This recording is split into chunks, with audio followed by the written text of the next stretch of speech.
Hey guys, we are, oh my god, I am knackered. We are in our pajamas already, but today we are doing a little unhaul video. We're getting rid of the books that I don't think I will be reading again, or that I think could probably be loved better by somebody else. So without further ado, I've got quite a few books to go through here. Let's get into it. First up, we have Malibu Rising by TJR. Only selling because I picked this up and it was still the hardback, and then I managed to pick up the paperback from a charity shop. That's literally what it is. I enjoyed this, actually. I did enjoy this. It's not as like mind-blowing as I thought it was at the time, but I think I read it when it was very hyped. So that's that. Send Nudes by Saba Sams. It's a collection of short stories from girlhood to womanhood. Really desperately wanted to love it more than I did. Don't get me wrong, still really enjoyed this. Gave this like a 3.5 stars, but it's just not something I think I'll be reaching for again. So I'd rather it went to a loving home. The Life-Changing Magic of Tidying, Marie Kondo. This, I feel like, I don't know, I might keep it just because I sold my nice edition of this. I don't know, this was a duplicate, that's why I put it in here. But I don't know. This one I'm not super sure on just yet, but I did devour this in one sitting back when I wasn't really into my reading era just yet, but this really did help me massively. I feel like this and Atomic Habits by James Clear are the two books that I genuinely carry in my life since I've read them. So actually, I might keep this for a little bit longer. Every Summer After by Carly Fortune. I know you guys love it. And TikTok, YouTube, Instagram, everybody was like, every summer after. I just wasn't that into it. I'm sorry. I still gave this like a 3 stars, still enjoyable. Read this with my sister. It just wasn't what I needed it to be. And that's all it is. I'm just not going to reread it. But I do have the next book, so I'm going to read that as well. I know it's not really connected, but yeah, I don't know. Maybe it was the plot really more than anything. But just, yeah, wasn't vibing with this one. China Rich Girlfriend by Kevin Kwan. I don't know what it is. I've just had this for far too long on my TBR shelf, and I just have never had the urge to pick it up. It's in great condition, which is making me be like, oh, maybe I'll keep it. But this is, I think, from the Crazy Rich Asians trilogy, but I don't know if I'm ever going to reach for this really. I feel like I'd rather it went to a loving home. Thousand Boy Kisses by Tilly Cole. I know you guys loved this one as well. Everyone was like, I cried. It was so sad. Sad? Yes.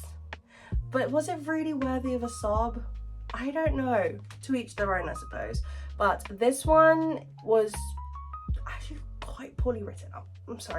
I'm sorry, but yeah, I just didn't really, I think at the time I even was like generous and gave it 3 stars. There's one line in there that absolutely destroyed my heart, and it had nothing to do with the romantic partnership. It was to do with a friendship. Anyway, yeah, sorry. I won't be reaching out for the second one either. I don't really, yeah. Or maybe I have curiosity. No, I think, yeah, sorry. Next, we have Heatwave by Victor Justin. I actually really enjoyed this. This is a really short book. I just don't think I'll ever reach for it again. It's just one of those weird, dark literary fictions based all in kind of like a short period of time. I might get my sister to read it actually, but yeah, this I just don't think I'll be reaching for again.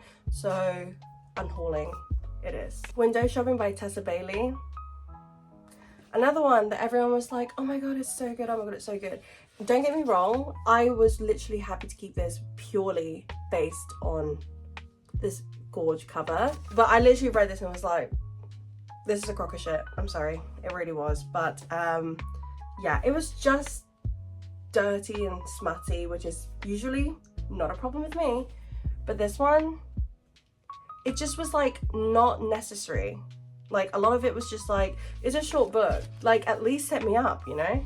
The Cheat Sheet by Sarah Adams. I really enjoyed this one actually. I gave this a 3 stars. The only thing is I just won't reach for it again. I found her quite annoying as well. Sorry. I'm being like a hater a little bit with some of these. Don't get me wrong. I finished all these books. None of these were DNFs. So clearly something was there to keep me holding on. But this just wasn't it for me. Next is The Family Upstairs by Lisa Jewell. Absolutely loved this one. Not to the point though that I've actually read the second one. Side note, I don't know how I feel about thrillers that are more than one book, if you know what I mean, like a series, because I just feel like, just give it to me in one thing. Just give it to me in one book and then we'll call it a day. But yeah, this one was really good. Rated this like a 4 stars. but there's just no need for me to have a copy. Like, I'm not gonna read it again kind of thing. So yeah. Next we have M.W. Craven's The Curator. This is a part of a series, I'm pretty sure. It's an English mystery, like detective kind of mystery. I read something a little similar and I realized I'm not a fan of them really. Not like generally across the board, but it's just not one I would reach for, and I just feel like I would rather this went again to a loving home as opposed to just sat on my shelf. But also it's part of a series and I'm pretty sure it's like in the middle of it and I wasn't aware, so we will just be unhauling this one. Next we have Dial A for Aunties by Jessie Sotanto. I really enjoyed this one, just like a nice light-hearted cozy mystery, and really did relate to it as an Asian girl with like 5,000 aunties who are all very much, you know, involved and close to me and everything. But yeah, I'm only unhauling because I do have another copy of this. So next we have Bride by Ali Hazelwood, the first and only Ali Hazelwood book that I have read so far. The only thing I will say about this one, don't get me wrong, loved it. I think it gave this like a 3.75, ate it up. The first 2/3 maybe. The last third I just was like, I don't know, I just felt like rushed, and I'm actually struggling to kind of remember exactly what happened in it. So yeah, also the spicy scenes just weren't really like for me, just because I just kept imagining the male main character as like a wolf, and then when they would refer to knotting, I just don't like that. That was scary, guys. So yeah, we will be unhauling this, I'm afraid. But I am going to probably pick up her STEM series. I feel like that's a little bit safer because none of them are like part animal. I've just seen that this has been in my pile, A Man Called Over, which is by Frederick Bachman. I had this on my shelf for so long, but I just wasn't reaching for it. And then recently I have been having this hyperfixation over Frederick Bachman's what's it called, Beartown, and I was like, you know what, I'm pretty sure I have a Frederick Bachman book, and obviously it's this one, but the only thing about this one is that I've just seen the movie. I just don't think I was ready to like take this on as a book. I think it was like at the time not my bit, but I went to watch the movie literally not too long ago and my husband and I bawled our bloody eyes out. If you don't know, the movie is called A Man Called Otto, but the book is called A Man Called Over. Apparently if you thought the movie was sad, this is going to absolutely rip your heart out, and that's enough for me to actually say, do you know what, I might keep hold of this for just a little bit longer. And then the last two books that we have here are the first two books of a series, and that is the Addicted for Now series. We have Addicted to You and Ricochet by Kristen Becker Ritchie. Let me just preface this and say that it is not because I didn't love these books, because I really did. I need to carry on actually. I think I'm on like the third or fourth one. I think I'm the third one. Okay. It's only because there's so many books in this series and they're so hard to source here in England that I actually paid extra for these two from my local bookshop. I don't know why they were more expensive than all the other paperbacks, but also they're free on Kindle Unlimited. So I'm kind of just like, I'm just gonna get them from Kindle Unlimited, because equally as much as I love them, I just don't think I will be rereading them. And it's the same with like the Magnolia Park series. I've got a couple, I've literally got the first and the last book, but I haven't got all the books in between. And I think it's just because I just don't think I'll be rereading them. Sorry. But yeah, so those were all the books that I will be unhauling.